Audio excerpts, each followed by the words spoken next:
A retailer recently asked me, Sal, what is Q4 and is that relevant to me?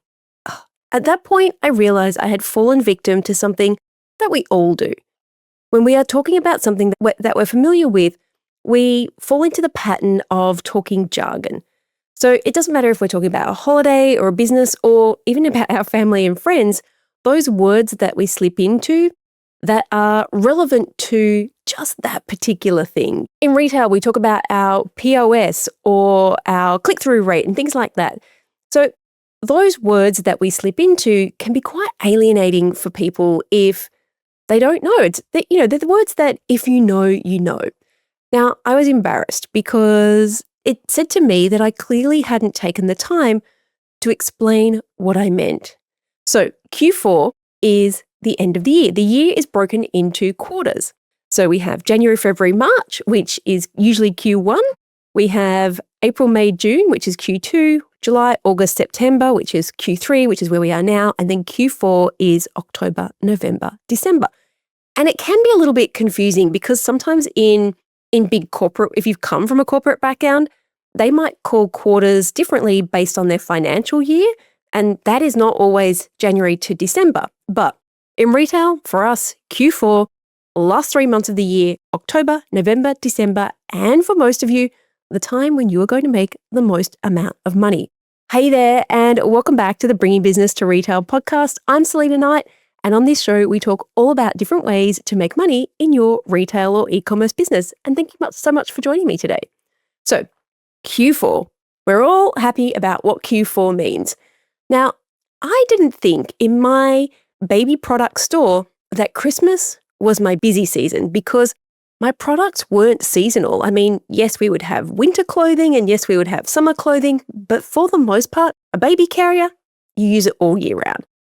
And so I want to tell you about one of the most expensive assumptions that I made in my retail business. And you know what they say about you should never assume because you make an ass out of you and me. So this assumption, I'm going to hazard a guess, probably cost me $200,000 in lost revenue.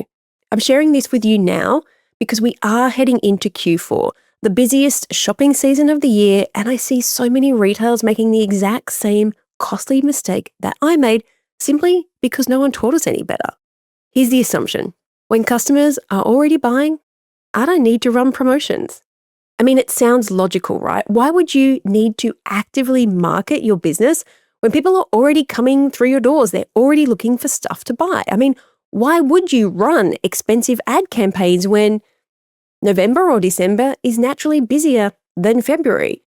Why would you need a strategy when the season pretty much sells itself? Well, the reason we're having this discussion is because I found out differently. Because I thought the same thing. During busy periods, for me, Mother's Day, holidays, I would sit back and I would just let natural demand do the work. I figured that promotions were for slow periods when you needed to drum up business and drive more customers, but I was wrong. Today, I'm going to tell you exactly how this thinking kept me trapped in really mediocre sales when I could have been having, let's be honest, breakthrough months, and this was in a recession, so I really needed that money. How I was leaving massive amounts of money on the table during times when customers were most ready to spend, and how you can avoid making this same expensive mistake as we go into Q4. So, it's December 2009. Remember, I had just opened my store in September. My store has lots of people in it. They're coming in looking for holiday gifts. The phone is ringing with people asking about our products. Even my website traffic is up. Remember, 2009, we weren't doing an awful lot of e-commerce back then, but everything felt pretty good for my first year in. And customers were coming in. I didn't feel like I needed to chase them. So what did I do? Well, basically, I did nothing strategic. I figured the holiday season would just carry me through. I would put up some holiday gift signs in the window. I know we pre-wrapped some of our most popular wooden toys, and I would send out the occasional email saying, don't forget about us for your holiday shopping.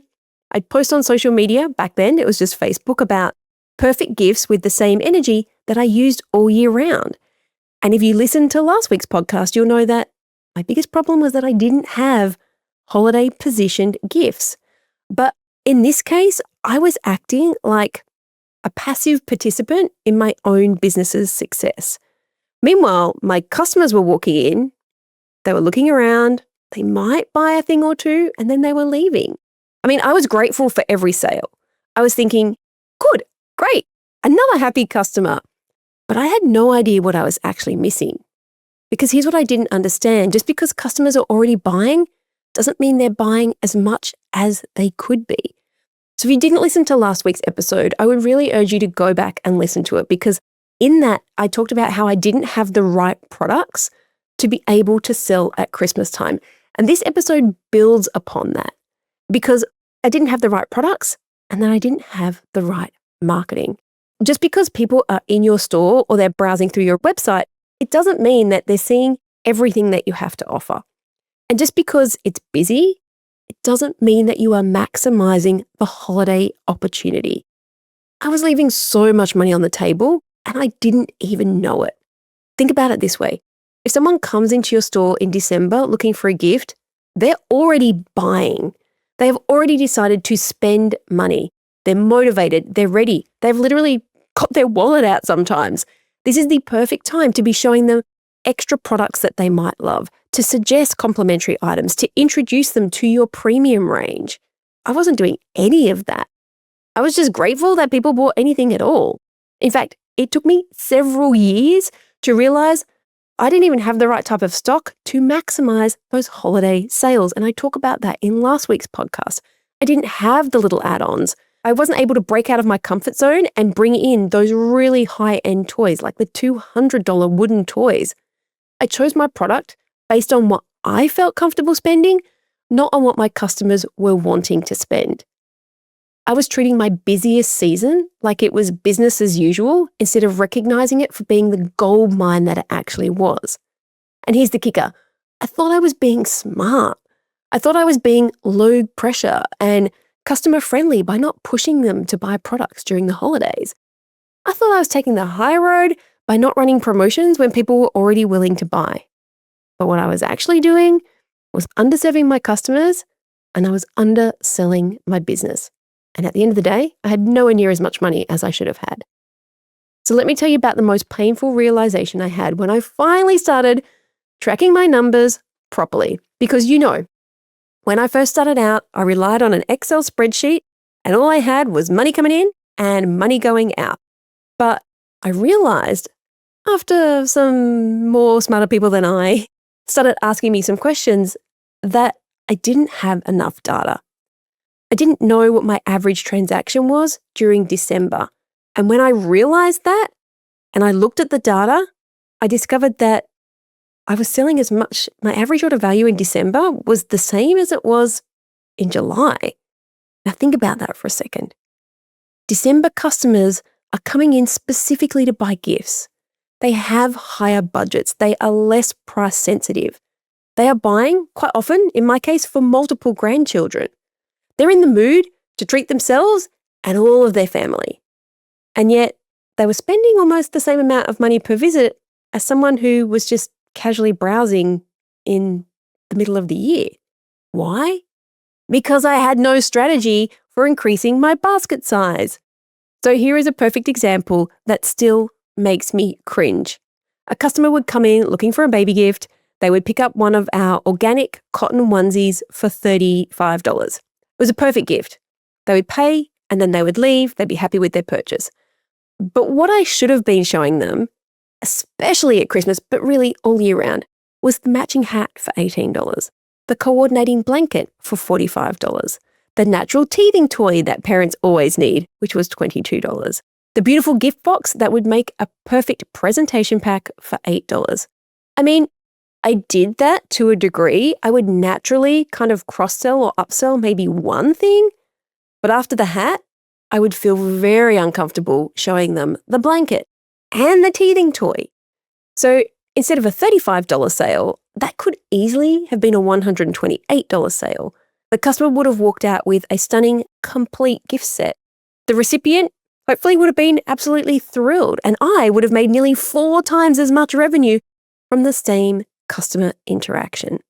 But because I wasn't thinking strategically about upsells and cross-sells, and more importantly about my customers, I was taking They were taking whatever was offered instead of me guiding them towards their best outcome. And it wasn't just about suggesting more products. I had no systems in place to make it easy. I didn't have frequently bought together displays. I didn't train my staff to mention more than one complimentary item. I didn't even have gift bundles pre-made for busy customers right at the beginning. I didn't understand that people were prepared to pay more to just pick up a box and walk out the door. Heck, I didn't even plan my inventory to make sure I had all of those obvious bits and bobs, the upsells, the $5, the $10, the $15, the $20. I was making every sale harder than it needed to be, both for my customers, but also for my bank account. Here's another example. We sold these beautiful organic skincare sets, and the main product was $65. That was a pretty premium price point, but it was absolutely worth it for, it was organic, it was cruelty-free, it was vegan, it was all the things, and customers would buy it as a special gift for new mums.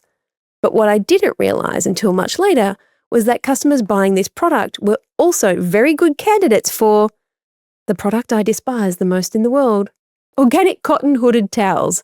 Now, they were about $35, maybe $40. We also had this beautiful natural bubble bath, which was $25. And then we had a baby brush. Again, babies don't need brushes, but hey, people like to buy them. $18. These weren't random add-ons. If I'd thought about it, they were products that genuinely complemented the skincare set and created a complete baby spa experience. But because I never positioned them together, I never suggested them as a package, I never even displayed them near each other, customers would just buy the skincare set by itself. And they would leave my store spending $65 when they probably could have spent $140, $150 for a complete, thoughtfully curated gift. The math on this, when I think about it, honestly, it's like you can't think about it because it is tens, if not hundreds of thousands of dollars. Because if I was doing this with just 10 customers a week during my busy season, I know it was more than 10 customers. But if I was doing that, that was like $780 I would be leaving on the table. Over a 10-week holiday season, that's like $7,000 or $8,000 in missed revenue just from 10 customers a week to be upsold the products. But you and I both know it's not just 10 customers, it's dozens of customers, maybe hundreds over the course of the season. And I did this for more than 1 year, thinking I was being customer friendly by not suggesting additional products.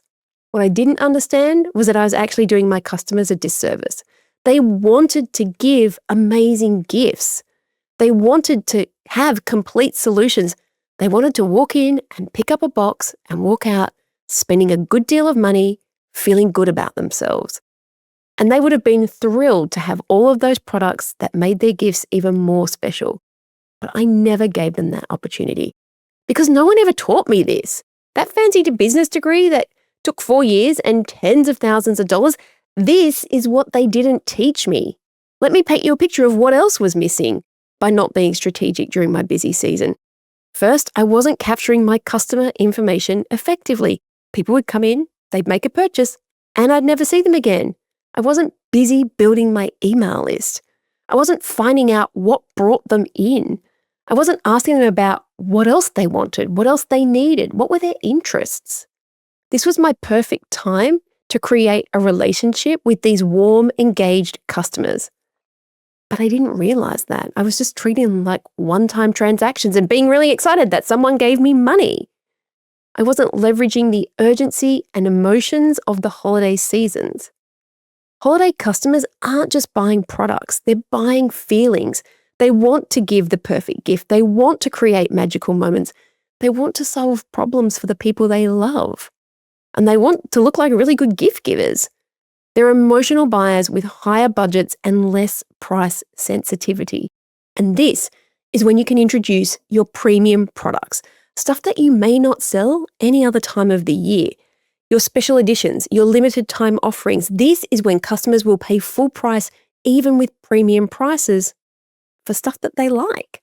I was presenting my products in the same way in December as I did in March. Same messaging, same pricing, same lack of urgency. I was completely missing the emotional and psychological drivers that make holiday shopping different from your everyday regular shopping. And I wasn't thinking about my customer lifetime value. Because many of these holiday customers were new to my store. They were people who might never have found me otherwise, and they were brought in by the fact that they were on holidays or they were holiday shopping. This was my chance to make an incredible first impression, to show them the full value of what I offered, to turn them into long-term customers. Instead, I was just happy to take their money. And then I would wonder why I didn't have any customers next year. And the part that really hurts when I think about it is I wasn't thinking about growing. If my December sales were, $25,000 without any real strategy, what would they have been with really proper planning? With strategic bundling and upselling, I could have increased my average order value by 50, 70, maybe even 100%. With email capture and follow-up sequences, I could have turned holiday shoppers into year-round customers, even if they only came back next holiday season. With proper inventory planning and promotion of higher margin items, I could have dramatically improved my profit margins, which meant more money in the bank. Conservative estimate, instead of $25,000 that December, I could have made $50, $60, maybe even $100,000 because there would have been strategic sales at full margins, not me giving discounts to people who didn't even ask for them. That extra revenue was money in my pocket. Well, in my case, it was money that was not in my pocket. Just by thinking that I didn't need to actively market during the busy season. Here's what I wish I knew now here's what I wish I knew then that I know now. The busiest seasons aren't when you stop marketing. They're when you market the most strategically. When customers are already motivated to buy, that is when smart promotions can multiply your results instead of just maintaining them. The key word here is smart. I'm not talking about desperate discounting or pushy sales tactics. I'm talking about strategic offers that enhance the customer experience while maximizing your revenue. So for example, during the holidays, customers are buying gifts. They want to give something special. They want something that shows that they have put thought into it. And this is the perfect time for you to do gift bundles or gift sets. Package your products into irresistible combinations. And think about price points that are higher. Instead of selling a candle for $30, create a cozy night in bundle with a candle and bath salts and a cozy throw for $185. The customer gets a better gift, you get a higher sale, and your profit margins improve because you're moving more inventory per transaction. Think about the psychology of holiday shopping. When people are buying for multiple people on their list, this is when something like buy two, get one at 50% off, or buy two, get the third free makes perfect sense. It's not a desperate discount, it's a helpful solution for people who need multiple gifts. I should have been creating urgency around a limited holiday inventory. If I only could afford to bring 20 in, I should have said we only have 20 of these special edition gift sets available. Or I should have told people when orders were closing. Holiday postal orders close on December 15th. It's not fake urgency, but it is real scarcity that helps customers to make decisions. And I should have been capturing email addresses with really holiday-specific lead magnets. It took me about, till year 4 to work this one out, when I would have our holiday gift guides, and then I did the 12 days of gift ideas. Those drove more people into my email database. And the great thing was I didn't have to give a discount. These customers were already interested in what I sold, and this was the perfect time to build my list with really highly qualified people. It took me a couple of years to work that out, so I'm giving this to you now. Don't let another year pass you by. I should have been thinking about the customer journey beyond the immediate sale. What happens after someone buys a gift from me? Do they know about my other products? Am I staying in touch with them? Am I inviting them to come back and shop again?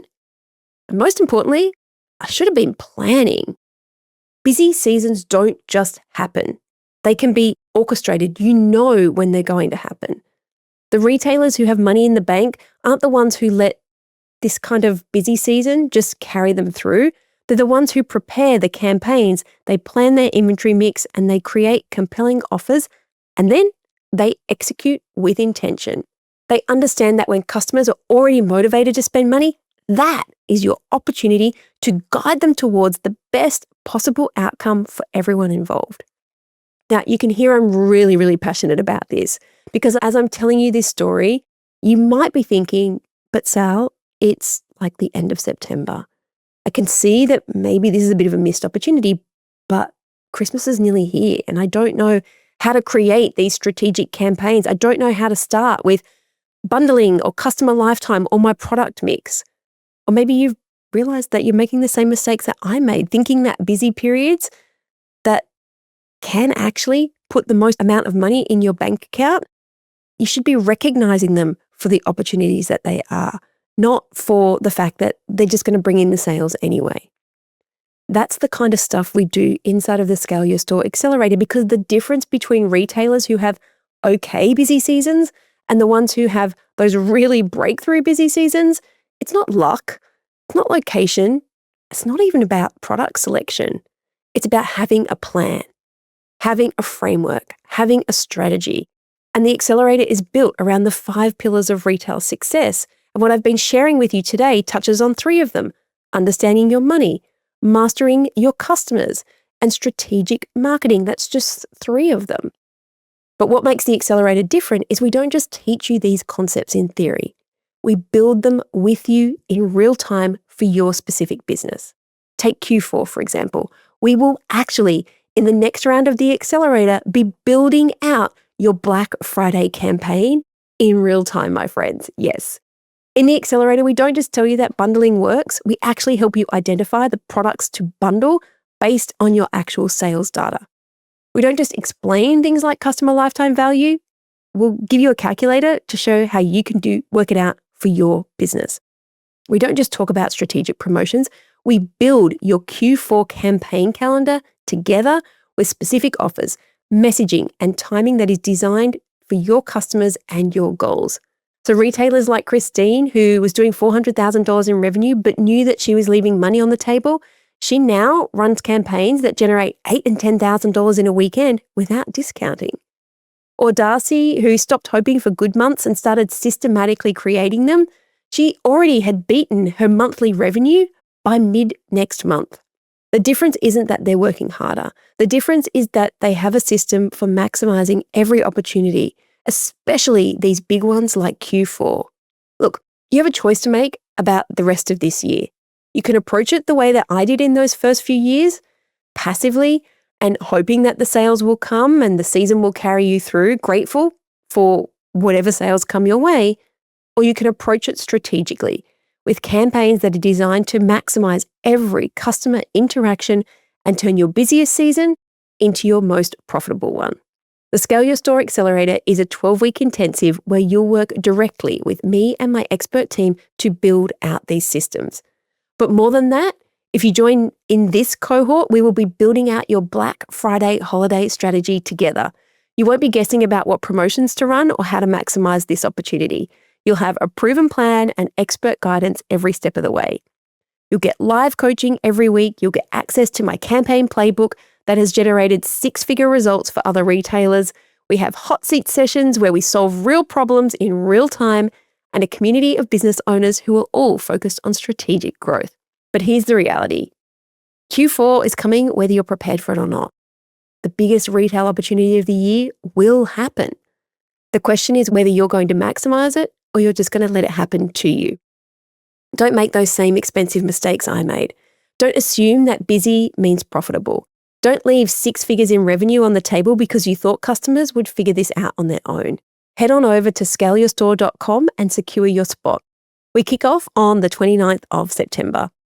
Your most strategic, profitable Q4 that you have ever is waiting for you, but only if you stop crossing your fingers and hoping and you start planning.